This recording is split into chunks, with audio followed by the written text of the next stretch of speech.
હનુમાનજી મહારાજને તેલ ચડાવવું અને વંદન કરવા, તો બીજો કે મારે શું કરવું, તો કે તમારે શુક્રવાર રહેવાના અને પક્ષીને દાળિયા નાખવા, માછલાને મમરા નાખવા, બધા અલગ અલગ પૂછતા હતા.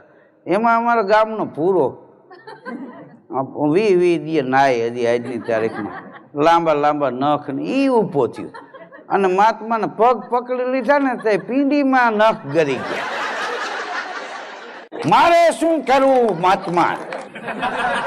સંત મહાત્મા સામું જો, મારે શું રહેવાનું, તો કે તારે કાંઈ વાર નથી રહેવાના, હખણીનું રહેવાનું.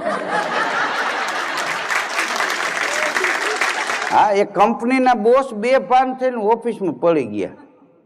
તો કોકે જઈને પૂછ્યું કે ભાઈ આ બોસ 2 પાન કેમ થઈ ગયા? ત્યારે એક માણસે કીધું કે અહીંયા એક નોકરી કરે છે ને, એ માણસે બોસને એટલું કીધું કે અધિક માસનો પગાર આની સાથે